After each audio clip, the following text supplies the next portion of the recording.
For a tale of this magnitude, a story involving divine plagues, the death of every firstborn son, the escape of a massive slave population, and the utter destruction of an elite chariot army, you'd expect to find something, a record, an inscription, a hint of national catastrophe in the otherwise meticulous records of the Egyptian Empire.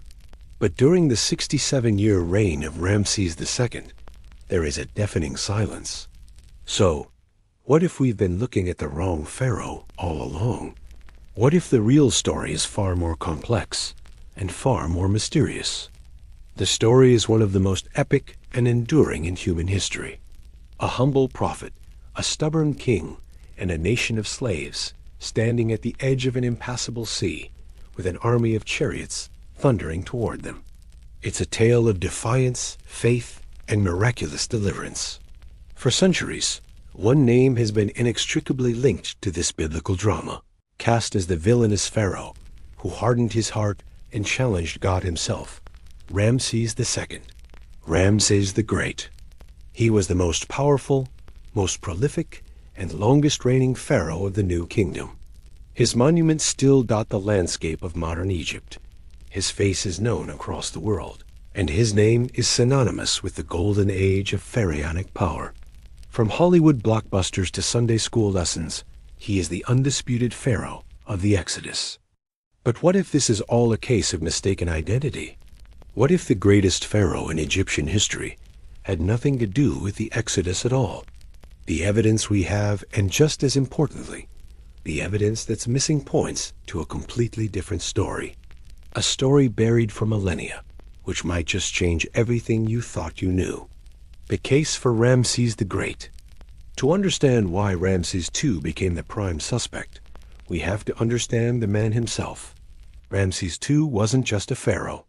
He was, in many ways, the pharaoh.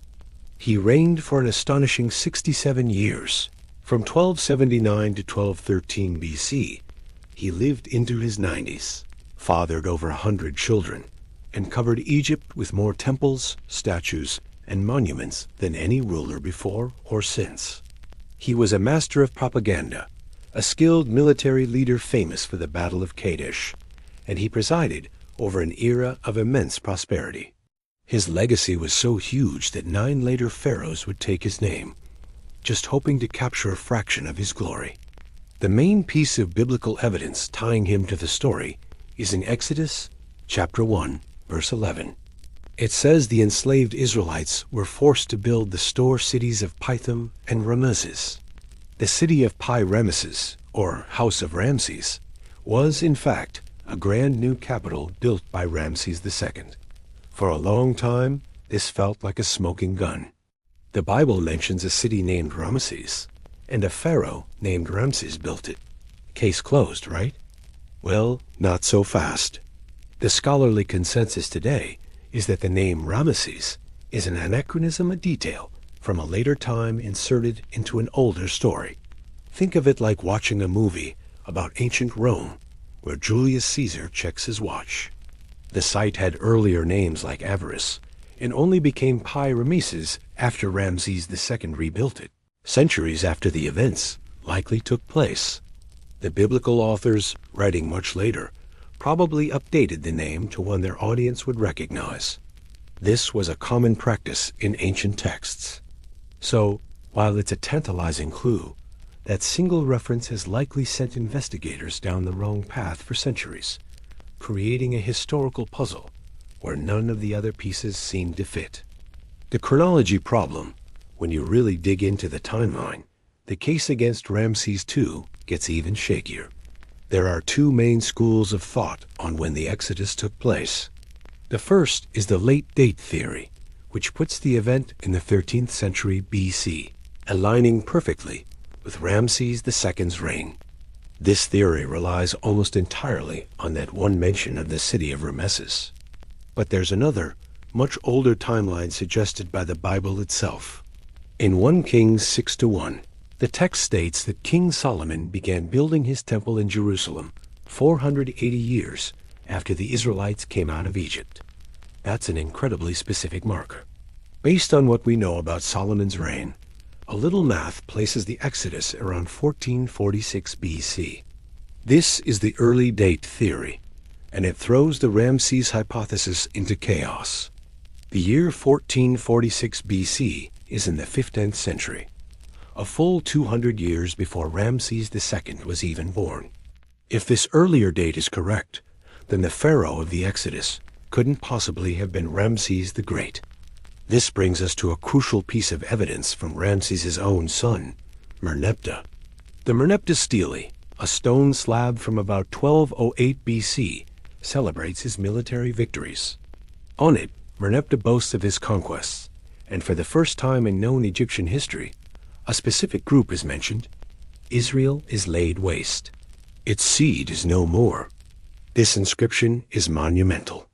It proves a people called Israel were already in Canaan by the end of the 13th century BC. For supporters of the Ramses theory, this seems to fit. The Exodus happened under Ramses, and a generation later, his son fought their descendants. But it also works just as well, if not better, for the early date theory. If the Israelites left Egypt around 1446 BC, they would have been in Canaan for over 150 years by the time Merneptah came to power. Plenty of time to become an established people a pharaoh would mention in his victory list. The chronology is a web of possibilities, but the most direct biblical timeline points away from the 13th century and into the heart of Egypt's 18th dynasty. The archaeological void. Maybe the most compelling argument against Ramses II isn't what we found, but what we haven't. The story of the Exodus is one of national upheaval on an unimaginable scale. 10 devastating plagues, the death of every firstborn Egyptian male, and the loss of all livestock and crops. The Bible then says 600,000 men left on foot, plus women and children, a number that would imply a population of over 2 million people. While most historians and archaeologists consider that figure implausible for the time and place, even a much smaller migration would have been significant. And finally, the climax, the destruction of the pharaoh's entire chariot army in the sea. These are not minor events. They are earth-shattering. Yet in the vast and obsessively kept records of Ramses II's Egypt, there's nothing. No mention of ecological disaster, no record of economic collapse, no report of a catastrophic military defeat. Egyptian scribes documented everything: tax collection, grain yields, religious festivals, military campaigns. We have Ramses II's peace treaty with the Hittites, detailed inscriptions of his building projects, and even personal letters. The idea that a disaster of this magnitude, one that would have crippled the nation, would go completely unrecorded is, to most Egyptologists, unthinkable. Even more, the Egyptian army didn't just vanish. We have records of Ramses II's military campaigns in the years after the proposed date of the Exodus, and his army seems fully intact. There is no evidence of a sudden, catastrophic loss of his elite chariot corps. It's a ghost in the historical machine. A story of epic proportions that left no footprint, no echo, no shadow in the very place it was supposed to have happened. For many historians, this absence of evidence is powerful evidence of absence. The Sea of Reeds versus the Red Sea. The very name of the event might be a grand mistranslation that has shaped our imagination for millennia. The iconic image is Moses parting the deep saltwater Red Sea, but the original Hebrew text doesn't say Red Sea. It says Yam Suf. Yam means sea, but Suf does not mean red. Suf means reeds or rushes. In fact, the most famous use of the word Suf elsewhere in the Bible is in the story of Moses' birth, when his mother places him in a basket among the reeds of the Nile. So, a much more accurate translation is the Sea of Reeds. So where did Red Sea come from? It appeared centuries later when Jewish scholars translated the Hebrew Bible into Greek. For reasons still debated, they translated Yam Suf as Erythro-thalassa, which in Greek means Red Sea. This translation was then adopted into Latin and eventually English. cementing the image of the vast Red Sea in our minds.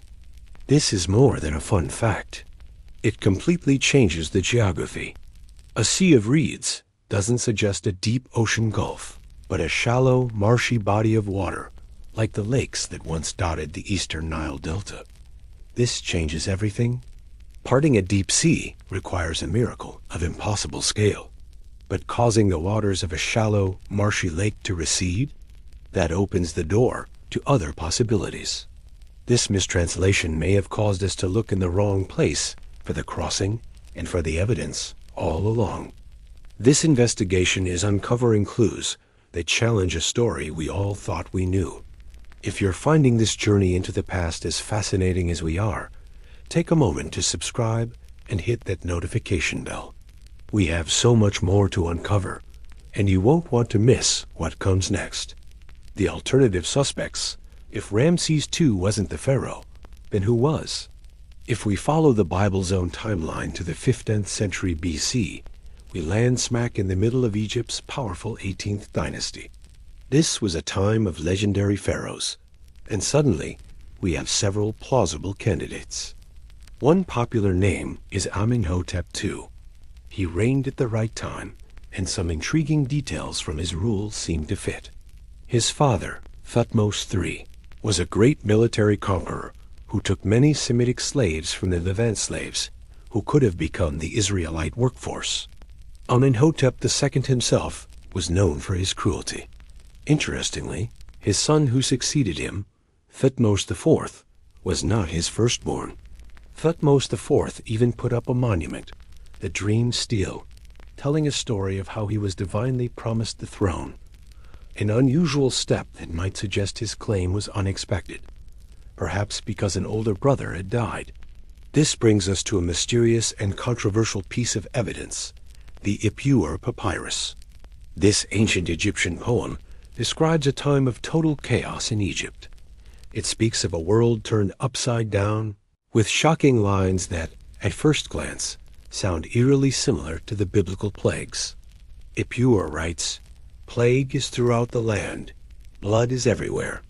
The river is blood." However, while some have seized on these parallels, most Egyptologists view the Ipuwer Papyrus as a work of lamentation poetry, likely describing the turmoil at the end of the Middle Kingdom, centuries before any proposed date for the Exodus. They argue the similarities are superficial and typical of the literary genre, not a historical account of the plagues. Still, it shows that a story of Egypt collapsing into chaos, with the river turning to blood, was part of the Egyptian imagination, a context completely missing from the time of Ramses II. The physical evidence debunked. The search for the Exodus hasn't been confined to ancient texts. Some have taken to the seas, convinced that Pharaoh's lost army lies waiting to be discovered. This brings us to the famous claims of finding chariot wheels at the bottom of the Red Sea. For decades, stories have circulated, popularized by amateur archaeologist Ron Wyatt, of incredible discoveries on the floor of the Gulf of Aqaba. Wyatt claimed to have found numerous artifacts, including gold-plated chariot wheels and human bones preserved in coral. Photos of these supposed finds have been shared widely online and in documentaries as definitive proof. However, these claims have been overwhelmingly rejected by mainstream archaeologists and scientists. There are huge problems. First, none of the alleged artifacts have ever been properly recovered and independently studied. The photos are inconclusive. What are claimed to be gold chariot wheels look a lot like circular coral formations to marine biologists. Second, the design of the wheels in the photos doesn't match known Egyptian chariots from either the 13th or 15th centuries BC. New Kingdom chariots had 4 or 6 spokes and were made of wood and leather, materials that would have disintegrated long ago, not solid metal wheels. Joe Zias, a former curator for the Israel Antiquities Authority, stated Wyatt's claims have no scientific basis whatsoever. The verdict is clear. While the claims are sensational, there is no credible, verifiable evidence of a drowned Egyptian army at the bottom of the Red Sea. A natural explanation? If the crossing didn't happen in the deep Red Sea, but in a shallow sea of reeds, could a natural phenomenon explain the parting of the waters? A growing number of scientists believe the answer is yes. One of the leading theories is a phenomenon called wind setdown. Computer models, especially from work done at the National Center for Atmospheric Research, have shown that a strong, sustained wind blowing for many hours could theoretically push the waters of a shallow lake or a river bend backward, exposing the lakebed. According to these models, a fierce east wind over 60 miles per hour, blowing for about 12 hours, could create a dry land bridge in a specific type of location, like the ancient Lake of Tanis in the Nile Delta. This land bridge could stay exposed for several hours, long enough for a group of people to cross. When the wind stops, the water would rush back suddenly and violently, which could easily overwhelm a pursuing army stuck in the mud with heavy chariots. This theory is compelling because it lines up remarkably well with the biblical text, which specifically says God used a strong east wind that blew all that night to turn the sea into dry land. It doesn't necessarily remove the miraculous. The timing would still have to be perfect, but it provides a physical mechanism for how the event could have happened. It grounds the story in the laws of physics, suggesting the account may not be pure myth, but a description of a real, if extraordinary, natural event interpreted through the lens of faith. So, did Ramses II really split the Red Sea? After looking at the evidence, the answer seems to be a resounding no. The link to Ramses the Great is built on the shakiest of foundations, the anachronistic name of a city. The Bible's own timeline points to a much earlier period, 2 centuries before his reign. And most importantly, the complete lack of any Egyptian record of plagues, a mass departure, or the destruction of his army during his well-documented rule makes his involvement incredibly unlikely. The story of the Exodus is a deep historical mystery. The name of the sea was likely mistranslated, pointing us to the wrong location for centuries. Claims of physical evidence, like chariot wheels, have been thoroughly debunked. And scientific theories suggest a natural explanation is possible, but only under very specific circumstances that we can only guess at. But to say the evidence doesn't support Ramses II isn't to say the Exodus didn't happen. It just forces us to ask deeper, more complex questions. It pushes us away from the Hollywood epic and into the role of a detective, piecing together clues from fragmented texts, disputed timelines, and the silent sands of the desert. The search for the historical truth of the Exodus continues, a search for an event that became the foundational story for a nation and shaped the faith of billions. The real mystery might not be whether God could part the sea, but whether we've been looking for the evidence in the right place, in the right time, and for the right pharaoh all along. What do you think? Does the evidence point to an earlier pharaoh? Or is the story best understood as a powerful allegory of freedom? Let us know your thoughts in the comments below. If you enjoyed this deep dive into one of history's greatest mysteries, make sure to like this video and subscribe for more investigations into the stories that have shaped our world. And don't forget to check out our other video on the lost city of Avars, a place that might just hold the key to where the Israelites lived in Egypt. Thanks for watching.